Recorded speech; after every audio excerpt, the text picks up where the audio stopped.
Billy Gibbons built his legend, a bearded icon with a guitar tone thick enough to cut steel. But behind the charm and blues swagger lay a sharp tongue and a long memory. At 75, Gibbons finally opened up about the 5 artists he secretly couldn't stand. From a southern rock rival who crossed the line to a pop star who pushed him to the edge, these revelations exposed the rivalries that shaped his legacy. 5. Garth Brooks for Billy Gibbons. Authenticity wasn't up for debate. It was a bloodline of every note he ever played. To him, blues wasn't a marketing tool or a style to be borrowed. It was life, something earned through sweat, heartbreak, and long nights in smoky bars. That's why, when Garth Brooks burst onto the scene in the early 90s with his slick cowboy hat and polished country blues image, Gibbons reportedly rolled his eyes so hard you could almost hear it from Houston. Brooks was the face of the new Nashville, arena-ready country, tailored for radio, television, and suburban living rooms. His songs carried hints of blues phrasing, but the soul was missing. To Gibbons, it was imitation without emotion. According to one Texas radio host who interviewed Billy in 1993, Gibbons dismissed the Nashville boom as the kind of blues you can spill on your boots without staining them. That line spread through music circles like wildfire. Fans laughed, Nashville didn't. The irony was, Brooks had often cited ZZ Top as an early influence. He admired their swagger, their southern flair, and how they blurred genres before anyone else dared. But when Brooks began mixing country pop with Texas blues flavors, Gibbons reportedly felt insulted. "That man's got all the polish but none of the dust," he told a fellow guitarist backstage at a Dallas event. "He's playing barbecue sauce music, sweet, bottled, and good for TV." The tension came to a head at the 1991 American Music Awards, when Gibbons and Brooks found themselves in the same green room. Witnesses claimed Brooks, all charm and good humor, approached Gibbons with a handshake and a grin. "Man, I love your stuff," he said. Billy nodded, tight-lipped, and replied, "Glad to hear it. Don't wear it out." The air turned heavy. Brooks laughed it off, but those nearby said Gibbons didn't crack a smile. In subsequent discussions, Gibbons refrained from naming people, but his voice very clearly indicated whom he was talking about. He giggled when he was asked about the condition of contemporary country music and said, "There is country and there is counterfeit country. Only one of the two has the odors of diesel and heartbreak." Connections were instantly made by the fans. The Nashville Pretender, a name the media gave Brooks later, had hit a nerve. The gap between them in terms of music could not have been more significant. On the one hand, Brooks was luring the crowds in with his power ballads, choreographed light shows, and all the effects that went along with them, while on the other, Gibbons still sought the purity of tone, a kind that came out from very old amplifiers and almost broken guitar strings. The huge success of Brooks was, so to speak, a can-jam Gibbons viewed the industry through, perfection instead of passion, shine instead of grit. "The blues are not supposed to sparkle," he said to Guitar World in 1994. "If it does, someone's selling it, not playing it." For Gibbons, Nashville's culturally driven approach was nothing short of heresy. The Music City had based its whole empire on the catchy song structures and the finesse studio techniques. That is, they had basically tamed the roughness of the Southern music, which made it so real. On the other hand, ZZ Top had always revolved around imperfections. Their grooves were oily, their riff unpolished, and their sound distinctly human. Gibbons used to say jokingly, "Nashville songs smell like perfume, but the blues smell like sweat." It was more than a joke. It was a manifesto. There were rumors of badly interred emotions that lasted for quite a while. The time Brooks chose to release news of a roots blues album in the late 90s, a number of Nashville journalists mentioned that Gibbons had publicly turned down a comment. Nonetheless, it was gossiped that in private, Billy was very upset about the situation. "They're calling it blues again," he is said to have said to a friend. "It should be termed what it actually is, just marketing with a twang." In 2001, it was through Brooks that Gibbons was invited to be part of a live show, a so-called blues tribute for a TV special. Gibbons, with grace, declined the offer and delivered a now legendary remark: "The blues don't wear rhinestones." The statement managed to rally the establishment of blues aficionados who perceived the overstepping of Nashville as the extinction of artistic honesty. The name was printed on T-shirts by the fans. Brooks, as praise, never responded, although sources say that he felt the blow of criticism and was thus hurt. Gibbons wasn't fully attacking Brooks. He was just going along with the matter. For him, Garth was just a paradigm of the entire wrongdoers that had usurped the sound he liked. It ain't that the man can't sing, Gibbons once said during the infrequent open and honest radio interview. It's that he's singing about heartbreak with $1 million grin. That was a statement that characterized their philosophical difference, the undeclared conflict between authenticity and accessibility. In truth, both men represented two sides of the American dream. Brooks was a showman, mastering the art of connection through spectacle. Gibbons was a craftsman, staying loyal to the roots that made him. But in the eyes of the Texan blues man, the road to truth didn't run through Music Row. It ran through sweat, dust, and heartbreak, not spotlight confetti. But while Garth Brooks' brand of polished country rubbed Gibbons the wrong way, the next betrayal hit closer to home for Stevie Ray Vaughan in Texas. Blues isn't just a genre, it's a blood oath. The players who come up through the smoky bars and backroom jams form a brotherhood built on respect, tone, and truth. That's what made the story of Billy Gibbons and Stevie Ray Vaughan so tragic. They weren't enemies at first. In fact, Stevie once called Billy his hero. But what began as admiration slowly turned into rivalry, and, according to those closest to Gibbons, a deep sense of betrayal that he carried for years. Their paths first crossed in the early 1970s, long before either man became a household name. Stevie, barely in his 20s, was a hungry kid hanging around Austin's music scene, studying Gibbons like scripture. He used to sneak into our gigs and stand by the amps. Gibbons once recalled in an interview, didn't say much, just watched and learned. And learn he did. Stevie picked up Gibbons' heavy Texas shuffle, his searing tone, even his swagger. To Billy, it was flattering at first. By the early 1980s, Vaughan had exploded onto the national stage. His debut album, Texas Flood, wasn't just a hit. It was a declaration. The world was calling Stevie Ray Vaughan the new king of Texas blues. Magazine covers hailed him as the savior of the genre, a title that didn't sit well with Gibbons, who had been flying that flag for 2 decades. He didn't like hearing people say Stevie brought Texas blues to the world, said ZZ Top's former engineer Joe Hardy. Billy felt like he'd been doing that since before Stevie even had a guitar.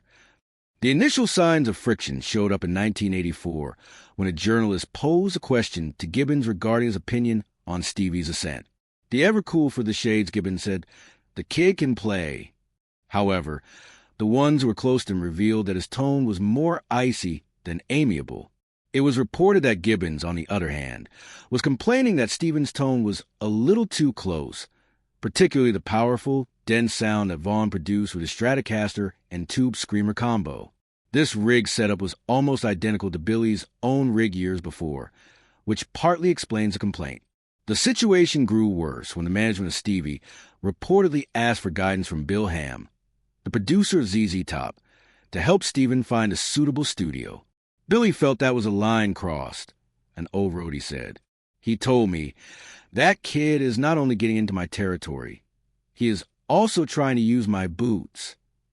Gibbons, the man who always supported the new generations of musicians, became mute when it came to Vaughan. In his interviews, he usually counteracted Flat's praise until the last moment when he was pressed for remission or taking the other position, and even then his replies were short, hesitant, and impeccably polite, as if he were colder than openly critical. The tension finally exploded during the 1985 Montreux Jazz Festival, to which both artists were invited. Gibbons had been on the festival's wish list for decades, while Stevie was still trying to get international recognition after being booed there in '82. One backstage story said that Stevie came up to Billy and told him that he was his inspiration. Gibbons is said to have nodded, given a thin smile, and replied, "You learn fast." After that, he simply walked off. The nearly unnoticed transaction became part of Texas blues folklore. However, its remarkable shortness. Besides, there was quite a lot of talk about a studio session that was never to be realized. Stevie was the one who wanted to record the dual guitar jam with Gibbons, a symbolic passing of the torch, but he had to decline due to scheduling conflicts. Insiders say that he told his friends privately, "I don't pass the torch to someone who's already got my flame." It was not hatred in a strict sense. Rather, it was pride and the sharpness of seeing a student who was already teaching in the public eye. Soul to Soul managed to reach the charts in 1985, which critics already called on the heir to Hendrix. At the same time, the band ZZ Top was enjoying their MTV-era hits, which were lavish, synth-tinged, and pretty much the opposite of the stripped-down blues that had put them on the map. This scenario was hotly debated by fans who kept asking about the meaning of real Texas music. That drove Billy crazy, said a longtime friend. He admired Stevie's talent, but he loathed the way people used him as a yardstick to measure against ZZ Top. Nevertheless, no matter the envy and bitterness, Gibbons never spoke ill of Vaughn. In 1990, Stevie suffered a fatal accident, and Gibbons was among the first to release a statement. He was a brother in tone, and Texas lost its best. Words like these coming from a rock star might have been perceived as sincere by the fans and untrue by those who were near him, but still, they were saying that Billy was tortured for many years afterward, not only by the loss, but also by everything that was left unsaid. He never got closure, said Hardy. He wanted to show Stevie how much he esteemed him, but he also wanted to tell him to back off. Now, he could never do that. Gibbons had shown his respect in quiet manners for those years to come. During numerous ZZ Top gigs in the 1990s, he would sometimes add little pieces from Pride and Joy or Texas Flood into his solos, giving a silent acknowledgement to the one who had previously idolized him, and then came the rivalry. But notwithstanding, those gestures were still bittersweet and had the same effect of mourning the dead. Billy didn't hate Stevie, a Texas musician said. He hated what they had gone through, that soul connection which existed between the two of them, and time was not even needed for communication. But the rivalry with Stevie Ray Vaughan tested Gibbons' pride. This next artist shattered his patience 3. Lynyrd Skynyrd's Ronnie Van Zant for most fans. The thought of ZZ Top and Lynyrd Skynyrd feuding sounds impossible. Two southern powerhouses built on the same foundation of grit, guitars, and whiskey-soaked rebellion. But behind the curtain of smoky stages and roaring crowds, things weren't so harmonious. Billy Gibbons and Ronnie Van Zant might have shared a love for the South, but they clashed over something much deeper, the soul of Southern rock itself. And when egos collided on the road, that brotherhood turned into a battlefield. The story began in 1974, when ZZ Top's Tres Hombres was still climbing the charts and Skynyrd was skyrocketing off the success of Sweet Home Alabama. Promoters dreamed of a joint tour, two titans representing Texas and Florida, uniting the South under one roaring banner, guitars. On paper, it was perfect. In practice, it was chaos waiting to happen. They were like oil and gasoline, said a tour manager who worked for both bands. Billy wanted control, precision, groove. Ronnie wanted fire, sweat, and whiskey on stage. They were both right and both stubborn. At first, Gibbons admired Van Zant's swagger. Ronnie was raw and fearless, the kind of frontman who could command 10,000 people with a grin and a beer in hand. But to Billy, that same bravado often crossed into recklessness. During early tour rehearsals, Van Zant reportedly showed up late or drunk, while the rest of the crew waited. Billy ran a tight ship, said sound engineer Terry Manning. He didn't tolerate chaos. Ronnie was in chaos. The first true explosion took place when the band conducted a rehearsal in Birmingham. The crew of ZZ Top had prepared the stage for a sound check, but they were surprised to find that the equipment of Skynyrd was already occupying the whole stage already. When Billy came face-to-face with the other band's manager, Ronnie himself intervened. "You guys from Texas think you have the blues," he said in a very sarcastic tone. "We are just playing it down here."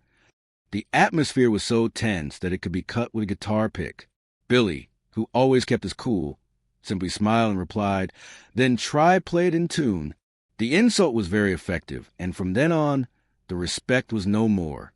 The performance, however, continued, but not without difficulty. The tour had gained a bad reputation for constant on-stage competition between the two bands. Ronnie and Billy were fighting for the attention of the audience, extending their solos, turning up their amps higher, and exchanging insults that they treated as joking. One night in Atlanta, Van Zant is said to have told the audience, "We are the real sound of the South, not some Hollywood cowboys with cheap sunglasses." The crowd went wild. Behind the stage, Gibbons was fuming. yet he looked calm. "He's selling beer," he whispered to a roadie, "not music." Jacksonville, Skinner's native town, turned out to be the breaking point. The local band was to close the night, while ZZ Top, who were originally headliners, would still have to take second place. Gibbons gave his blessing for the switch, but by that time, he was already very irritable. Witnesses claimed that he uttered to Ronnie that night, "Don't mistake loud for legendary." Ronnie is said to have replied, "Don't mistake clean for cool." The tension that had built up that night broke. Thus, due to the extension of Skinner's performance, ZZ Top had to get only a portion of their time. Gibbons, as the lights went down, unplugged the guitar, said nothing, and marched straight to the tour bus. The very next day, ZZ Top withdrew from the tour. For a long time, the two guys did not talk about the incident. However, the rivalry left a mark on both sides. People like Skinner considered ZZ Top to be very arrogant. For supporters of ZZ Top, Skinner was just unprofessional. One of the questions posed to Gibbons during a 1980s interview was about the incident, and he responded very wisely. "Sometimes you jam with brothers, sometimes with bandits. You figure out which is which pretty quickly." Many took that as his indirect shot at Van Zandt. Ronnie, on the other hand, was not one to retreat. He was interviewed in 1976, just a few months before his death. While being asked if he respected ZZ Top, he just smiled and said, "They are good guys. Pretty much clean. Maybe even too clean." The rivalry, however, never publicly declared as a full-blown feud, turned out to be one of those whispered legends in the rock community. Two alpha males of Southern rock engaging in a dance of lions, each knowing that the other was not going to surrender. Gibbons' reactions after the tragedy of 1977 plane crash that took Van Zandt's life were reportedly mixed. But if Ronnie Van Zandt tested Billy's patience on stage, his next rival will provoke something deeper too. Kid Rock, by the time Kid Rock swaggered onto the national stage in the late 1990s, Billy Gibbons had already seen every kind of musical trend come and go. From disco to glam to grunge, none of it ever shook him. But there was something about Kid Rock, that brash blend of Southern swagger, hip-hop cadence, and arena rock ego, that rubbed Gibbons the wrong way from the start. It wasn't just the sound. It was the attitude. Here was a man who built a brand on Southern rebellion and called it authenticity, while the real bluesmen of the South were still grinding it out in small bars and juke joints. To Gibbons, it felt like watching someone wear a stolen jacket, one that didn't quite fit. He's got the hat, the flag, and the fire, Gibbons reportedly told a friend, but not the story. What made it sting worse was Kid Rock's public admiration for ZZ Top. In interviews, he often cited Billy as an influence, even naming La Grange and Sharp Dressed Man as songs that taught him how to be cool. Gibbons didn't appreciate the compliment. As one longtime crew member put it, Billy felt like Kid Rock was inspired. He was imitating, and poorly at that. The first spark of tension came at the 1999 MTV Europe Music Awards, where both artists were invited to perform. Backstage, Kid Rock, ever the showman, approached Gibbons with his usual cocky grin and said, "Man, we should do something together. The old dog and the new school." Gibbons, polite but unimpressed, reportedly replied, "Dogs don't bark with echoes." It was a line so smooth and cold that even Kid Rock didn't know how to respond. But what really lit the fuse came years later, at the 2003 CMT Awards.